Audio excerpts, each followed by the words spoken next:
My name is Nigel Silito. Welcome to the first episode of Financial Bites, which combines three of my biggest passions: financial services, good food, and meeting interesting people.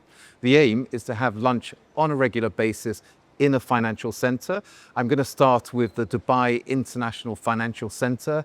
I spend most of my life here. A lot of my clients are based in the center as well, but it won't necessarily be restricted just to the DIFC. It could be any financial center in the world. But the nice thing about the DIFC is that there are over 100 restaurants and cafes catering for all budgets, whether it be very high-end like Le Petit Maison or Cipriani, or just a coffee shop like Pret, for example. So the key thing to mention is that I'm going to be paying for every meal because I don't want to be influenced by the restaurant itself. So why don't we check out Royal China? It's been around for quite a few decades. They have restaurants in the UK and also Asia. And the aim is to see if this is going to be a buy, sell, or hold recommendation. So let's go inside and see who my first guest is.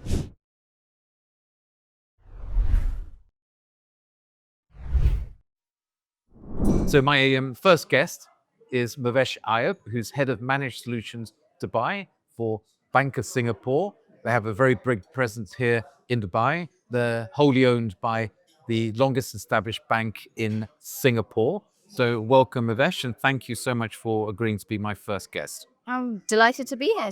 Have you been to this restaurant before? I love this restaurant. I have a love affair with it, starting in London. It's the first time I'm sitting here in Dubai actually eating it. Okay. Right. Okay. Well, we've got to be totally unbiased. I'm paying for lunch. Okay. That's one of the conditions. So at the end, let's review the food. But in the meantime, let's chat about things in general. I've known you for many years, from the days you were at State Street. We obviously were doing the PR for that business at the time. And I think you went on Bloomberg for the first time. When was that? Can you recall? Oh gosh, close to 5 years ago, I think. Okay, and now you're a regular feature, I know. Now I'm a on regular. Bloomberg shows. So well done for keeping that momentum. So why don't we look at the menus? There are a couple of menus. This is the dim sum menu, which I've definitely seen before. This is the main menu, and then this is the beverage menu. So why don't we start with dim sum? What takes your fancy? I will go for the prawn and chive steamed dim sum as a starter. Yeah. I'm going to go for beef chung fung. It doesn't look great, but it's very tasteful. And as a main dish, As a main dish, I will go for like a prawn stir fry. okay, I'll go for beef. So let's have a break now, wait for the food to come. We'll review the food, and then I'm going to ask Mehvish a couple of questions, which are the questions actually I'm going to ask every single guest. Great, wonderful. The starters arrived. Thank you. Yes, excellent. This is you are the prawn and chive. One portion 4 pieces. Thank you. Thank you. Sauce. Yes, please. Thank you.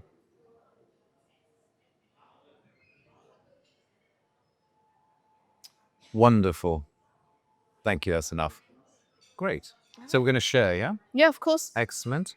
So let me be mum and give you some of this chung fung. Thank you very much. I'm going to give you two. That's enough. Thank you.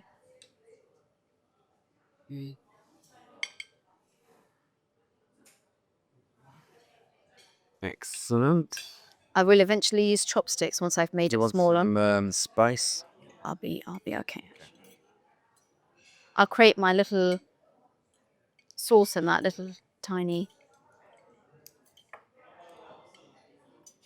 I'll try not to make too much of a mess of Too it. much of a mess. Yeah.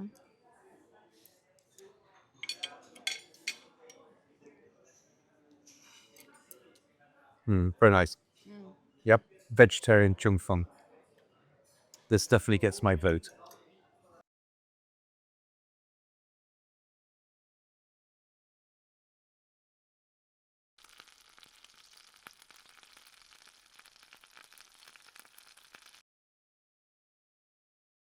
Mehvish, for those watching, could you just tell everyone where your career started? I presume it was in London, and what brought you to Dubai? So I've been in the industry for over 20 years now. The first 15 years were in London, across investment banking, consultancy, and asset management. And I moved to the region 5 years ago. I was a portfolio manager in London, and when I moved here, I was a strategist. And very recently, I moved to private banking as head of managed solutions for Bank of Singapore. Great. And I believe you're CFA qualified? Yes, that's a long time ago. I think I took the exams 12, 13 years ago. So I've been CFA chartered for a while. And for those who may not know what CFA stands for, can you just explain how difficult it is to pass and what it actually means? So it's the Chartered Financial Analyst designation. You essentially become part of a society, a local society. So here I'm part of the CFA Society Emirates. In fact, I just got elected to the board. Well done. It comes under the umbrella stewardship of the CFA Institute. And essentially you pay annual dues and you get access to a society. The society here is extremely active. They do multiple events, I would say 2 to 3 a month. They have partnerships with all the key financial organizations. They do a lot of learning programs, a lot of education with other asset managers and banks. Overall, a great society to be part of. But, I do think I did that a long time ago, and then I recently did the ESG certificate, and it was very hard to study for that in the age of social media. Okay. Well, the good news is I think our food's going to arrive any minute.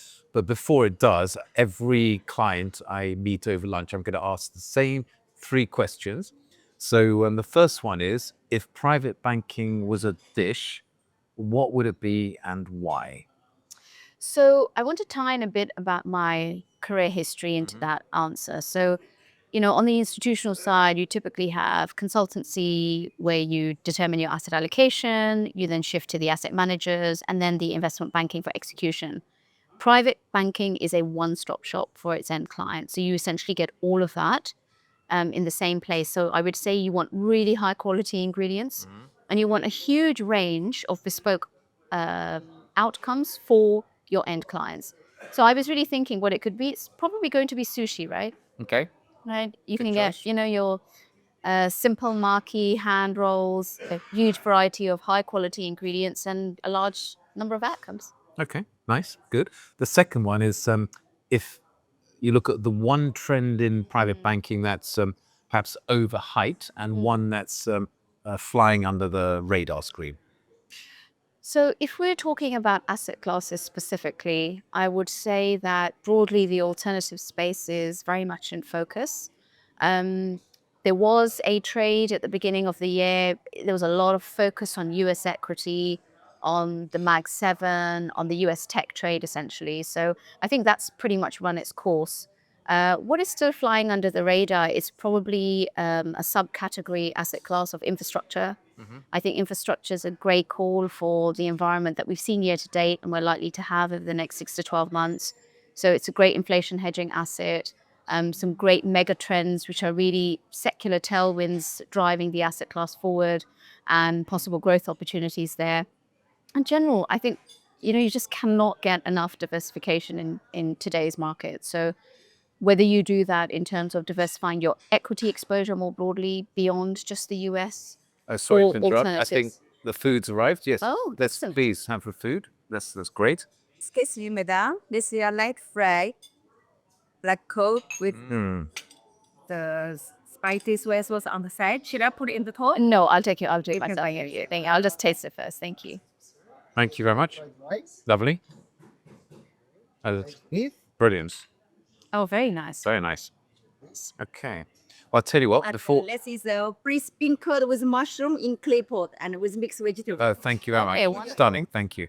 So before we taste the food, maybe just the final question is, if you could give your younger self one piece of advice, what would it be? I would say don't underestimate yourself. Take the opportunities as they come, and be patient, because I think there's a lot of jumping around, and there's great value in sticking around and really learning what an organization is about and how you can add value to it. Okay, great. Well, thank you very much.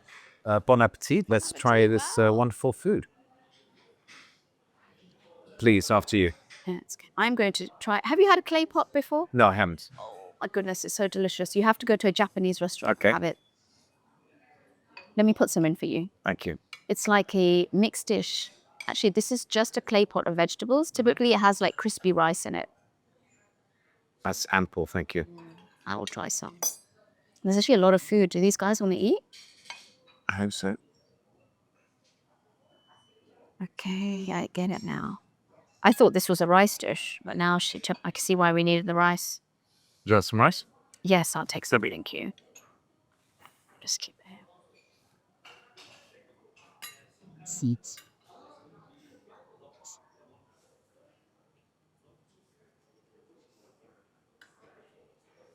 Beef? I'll have it in a bit. I'm just going to try this. Look at me. Dropped all the rice everywhere. Let me I'll do leave it that here. for you. Okay. All right, let's try this. Yep.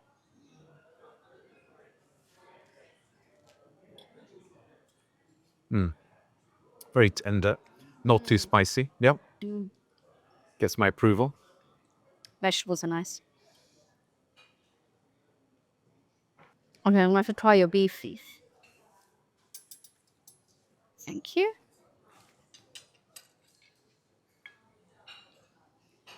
So which dish was this on the menu? Is it the... I think it was on the main menu. It's on the main menu? It's black pepper sauce, right? Just try it. You see, it is coated in fat. That's why it's so delicious. Okay. Luckily, I brought my gym kit, so I'm going to the Capital Club later.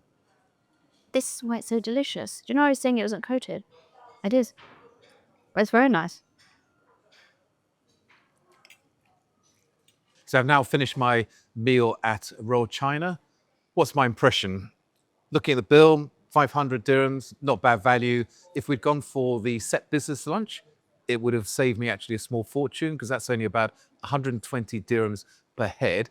So how would I rate it on various measures? Quality of service, absolutely fantastic, 10. Food, I'd give it 8 or 9 out of 10. My only slight criticism is maybe the beef had too much sauce, but generally the food was excellent. Ambience, I'd give it 8 out of 10.